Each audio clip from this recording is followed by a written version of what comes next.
ಆನೆಗೊಂಡ ಮಂಟಿಕಲ್ಲಿನ ಪ್ರತಿಯೊಂದು ರಸ್ತೆಗೂ ಕೂಡ ಪುಂಡರು ನುಗ್ಗಿರುವಂಥದ್ದು. ಮಂಟಿಕಲ್ಲಿನ ಶುದ್ಧ ಕುಡಿಯುವ ನೀರಿನ ಘಟಕ ಕೂಡ ಪುಡಿ ಮಾಡಿದ್ದಾರೆ. ಶುದ್ಧ ಕುಡಿಯುವ ನೀರಿನ ಘಟಕಕ್ಕೆ ಕಲ್ಲು ತೋರಿದ್ದಾರೆ ಕಿಡಿಗೇಡಿಗಳು.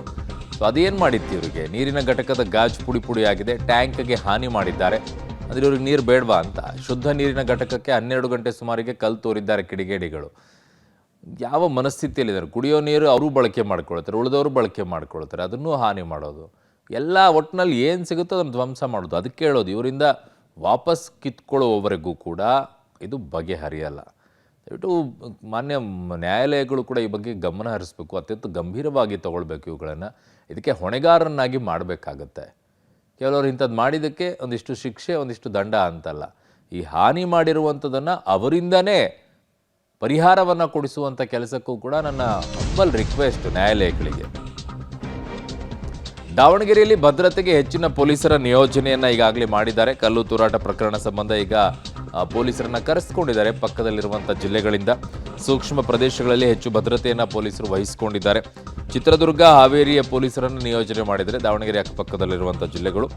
ದಾವಣಗೆರೆಯಲ್ಲಿ ಈಗ ಉನ್ನತಾಧಿಕಾರಿಗಳು ಬೀಡು ಬಿಟ್ಟಿದ್ದಾರೆ. ಎರಡೂ ಕೋಮಿನ ಮುಖಂಡರ ಜೊತೆಗೆ ಐಜಿಪಿ ರಮೇಶ್ ಅವರು, ಎಸ್ಪಿ ಉಮಾ ಪ್ರಶಾಂತ್ ಅವರು ಈಗ ಸಭೆಯನ್ನು ನಡೆಸ್ತಾ ಇರೋದು. ಶಾಂತಿಯುತ ವಾತಾವರಣ ಸೃಷ್ಟಿಗೆ ಎಸ್ಪಿ ಉಮಾ ಪ್ರಶಾಂತ್ ಅವರು ಮನವಿಯನ್ನು ಮಾಡಿಕೊಳ್ತಾ ಇದ್ದಾರೆ. ಮಾಡ್ಕೊಳ್ಳಿ ಎಸ್ ಪಿ ಅವರೇ ಈಗ, ಆದರೆ ಅವರಿಂದ ಪರಿಹಾರ ಕೊಡಿಸುವಂಥ ಕೆಲಸ ಮಾಡಿಸಬೇಕು. ಅದನ್ನು ನೀವು ಮಾಡೋದೆಲ್ಲ, ಸರ್ಕಾರಗಳು ಈ ನಿಟ್ಟಿನಲ್ಲಿ ಗಮನ ಹರಿಸಬೇಕು. ಮತ್ತೆ ಅಮಾಯಕರು ಅನ್ನುವಂಥದ್ದೆಲ್ಲ ಬಿಟ್ಟಾಕಿ ಸೀರಿಯಸ್ ಆಗಿ ತಗೊಳ್ಬೇಕು. ಇನ್ನು 60ರಿಂದ 70 ಪುಂಡರಿಂದ ಏಕಾಏಕಿಯಾಗಿ ಈ ಕಲ್ಲು ತೂರಾಟ ಆಗಿದೆ.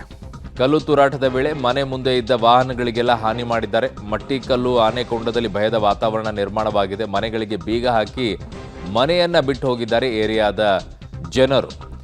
ಅವ್ರ ಉದ್ದೇಶನೇ ಅದು, ನೀವು ಆ ಏರಿಯಾದಲ್ಲಿ ಇರಬಾರ್ದು, ನಾಳೆ ಇಂಥದ್ದಾದಾಗ ಮನೆನೇ ಖಾಲಿ ಮಾಡ್ಕೊಂಡು ಹೋಗಬೇಕು, ಆ ಏರಿಯಾನ ಅವರು ಆಕ್ರಮಿಸ್ಕೊಳ್ಬೇಕು.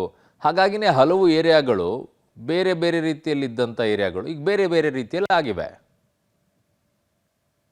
ದಾವಣಗೆರೆಯ ಬೇತೂರು ರಸ್ತೆಯಲ್ಲಿರುವಂತಹ ಮುದ್ದಬೋವಿ ಕಾಲೋನಿಯ ಗಣೇಶ ಮೆರವಣಿಗೆ ಕಲ್ಲು ತೂರಾಟ ಪ್ರಕರಣಕ್ಕೆ ಸಂಬಂಧಿಸಿದಂತೆ ಈಗಾಗಲೇ ಪೊಲೀಸರು ಕೂಡ ಕಟ್ಟೆಚ್ಚರವನ್ನು ಕೂಡ ವಹಿಸಿರುವಂಥದ್ದು. ಪ್ರಮುಖವಾಗಿ ಕಲ್ಲು ತೂರಾಟ ಪ್ರಕರಣ ಆದ ನಂತರದಲ್ಲಿ ಕಿಡಿಗೇಡಿಗಳು ಏರಿಯಾಗಳಿಗೆ ನುಗ್ಗಿರುವಂಥದ್ದು ನಾವು ದೃಶ್ಯಗಳನ್ನು ನೋಡೋದಾಗಿದೆ. ಏನು ಬೇತೂರು ರಸ್ತೆಯ ಪಕ್ಕದಲ್ಲಿರುವಂತಹ ಮಟ್ಟಿಕಲ್ಲು ಗ್ರಾಮ ಏರಿಯಾ ಏನಿದೆ ಅದಕ್ಕೆ ಅಲ್ಲಿ ಕಿಡಿಗೇಡಿಗಳು ನುಗ್ಗಿ ಕಲ್ಲು ತೂರಾಟ ನಡೆಸಿರುವಂಥದ್ದು.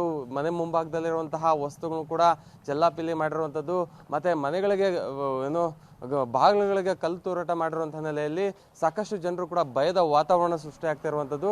ಪ್ರಮುಖವಾಗಿ ಮಧ್ಯರಾತ್ರಿ 1 ಗಂಟೆಯಿಂದ 2 ಗಂಟೆ ಸುಮಾರಿಗೆ ಈ ಎಲ್ಲ ಪ್ರಕರಣ ಕೂಡ ನಡೆದಿರುವಂಥ, ಅಂದರೆ ಕಲ್ಲು ತೂರಾಟ ಪ್ರಕರಣ ನಡೆದಿರುವಂಥದ್ದು.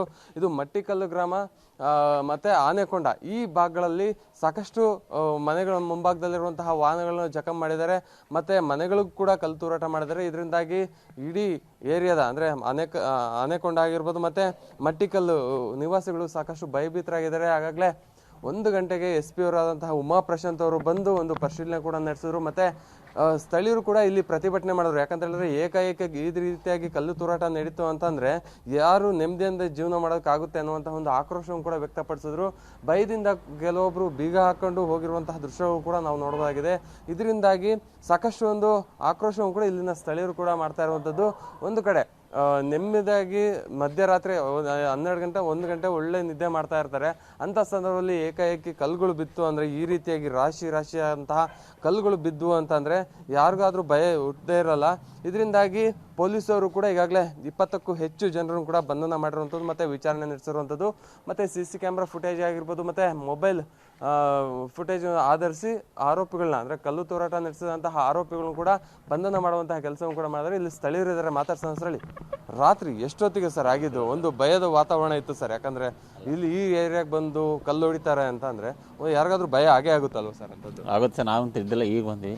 ಅದೇನು ನಡೀತಾ ಗೊತ್ತಿಲ್ಲ, ಅದಕ್ಕೆ ನಾವು ಕೇಳಕ್ಕಂತ ಬಂದು ನಾವಿರೋದು SPS ನಡೆದಾಗ ಕೇಳಮ್ಮಂತ ಬಂದ್ವಿ, ನಮಗೆ ಗೊತ್ತಿಲ್ಲ. ಇದ್ರೆ ಸರ್ ನೀವು? ನಾವು ರಾತ್ರಿ ಇತ್ತು ನಾವು ಇಲ್ಲಿ ಬಂಬುದ ನಮ್ಮ ಮನೆ ಇಲ್ಲಿ ಇರೋದು. ಅವ್ರು ರಾತ್ರಿ ಭಾಳ ಜನ ಬಂದರು, ಮೌನಿಂದ ಗಾಜೆಲ್ಲ ಹೊಡೆದಿದ್ರು ಅಲ್ಲಿ ನಮ್ಮಂತಕ್ಕೆಲ್ಲ ಎಲ್ಲ ಗಾಜೆಲ್ಲ ಹೊಡೆದಿದ್ದಾರೆ. ಬಂದು ಗುಂಪು ಬಂದು ಅಲ್ಲಿಂದ ಎಷ್ಟು ಜನ ಬಂದಿದ್ರು ಸರ್? ಅಂತ ಜನ ಇದು ಒಂದು 70-80 ಜನ ಇದ್ರು. ಅಲ್ಲಿ ನಿಂತಿದ್ರು, ಅಲ್ಲಿಂದ ಗಾಜೆಲ್ಲ ಹೊಡಿದ್ರು, ಅಲ್ಲಿಂದ ಕಲ್ಲು ಬಿಸಿದ್ರು ಈ ಕಡೆಗೆ. ನಾವು ನಿಂತ್ಕೊಂಡು ಗಾಡಿ ಬಾಗಲ್ ತೆಗೆದು ಹಂಗೆ ಒಳಗೋದ್ವಿ. ಭಾಳ ಭಯ ಆಗ್ತದೆ. ಭಾಳ ಭಯ ಆಗುತ್ತೆ. ಅಲ್ಲ ಎಲ್ಲೋ ಗಲಾಟೆ ಆಗ್ತಾ ಇದೆ, ನೀವು ಆರಾಮಾಗಿ ಮಲಗಿರ್ತೀರಿ, ಅಂತ ಸಂದರ್ಭದಲ್ಲಿ ಇದಾಯ್ತು ಅಂದ್ರೆ ಯಾವ ತೀರ ಅವಾಗ ಮಾಡಿದ ಏನು ಮಾಡೋಕ್ಕಾಗಲ್ಲ. ಅವಾಗ ಒಂದು ಸ್ವಲ್ಪ ಹೆದರಿಕೆ, ಹೊರಗಡೆದಾಗ ಏನು ಹೆದರ್ಕಾಗಲ್ಲ, ಮನೆಗಿದ್ದಾಗ ಹೆದರಿಕೆ ಸ್ವಲ್ಪ. ಹೊರಗಡೆ ಹುಡುಗರ ಜೊತೆ ಇರ್ತೀವಿ ಏನಾಗಲ್ಲ, ಮನೆಗಿದ್ದಾಗ ಹೆದರಿಕೆ ಸ್ವಲ್ಪ. ಇದು ಇಲ್ಲಿರುವಂಥ ಸ್ಥಳೀಯರ ಮಾತಾಗಿರುವಂಥದ್ದು. ರಾತ್ರಿ 1 ಗಂಟೆ ಸುಮಾರಿಗೆ, 1 ರಿಂದ 2 ಗಂಟೆ ಸುಮಾರಿಗೆ 70ಕ್ಕೂ ಹೆಚ್ಚು ಜನ ಯುವಕರ ಗುಂಪು ಬಂದು ಈ ರೀತಿಯಾದಂತಹ ಒಂದು ದಾಂಧಲೆ ನಡೆಸಿದ್ದಾರೆ ಅನ್ನುವಂತಹ ಮಾಹಿತಿ ಕೂಡ ಸ್ಥಳೀಯರು ಹೇಳ್ತಾ ಇದ್ದಾರೆ. ಪ್ರಮುಖವಾಗಿ SP ಉಮಾಪ್ರಶಾಂತ್ ಆಗಿರ್ಬೋದು ಮತ್ತು IGP ರಮೇಶ್ ಅವರು ಕೂಡ ಇಡೀ ದಾವಣಗೆರೆ ರೌಂಡ್ಸ್ ಮಾಡಿ ಪ್ರಮುಖವಾಗಿ ಇಲ್ಲಿರುವಂತಹ ಸ್ಥಳೀಯ ಮುಸ್ಲಿಂ ಮುಖಂಡರಾಗಿರ್ಬೋದು, ಹಿಂದೂ ಮುಖಂಡರ ಜೊತೆ ಒಂದು ಸಭೆಯನ್ನು ಕೂಡ ನಡೆಸ್ತಾ ಇದ್ದಾರೆ. ಯಾವುದೇ ರೀತಿಯಂಥ ಅಹಿತಕರ ಘಟನೆ ಆಗಬಾರ್ದು ನಿಟ್ಟಿನಲ್ಲಿ ಮತ್ತೆ ಭದ್ರತೆಯನ್ನು ಕೂಡ ಹೆಚ್ಚು ಮಾಡಿರುವಂಥದ್ದು. ಕ್ಯಾಮ್ರಾ ಪರ್ಸನ್ ರಮೇಶ್ ಜೊತೆ ಪುನೀತ್, ಪಬ್ಲಿಕ್ ಟಿವಿ ದಾವಣಗೆರೆ.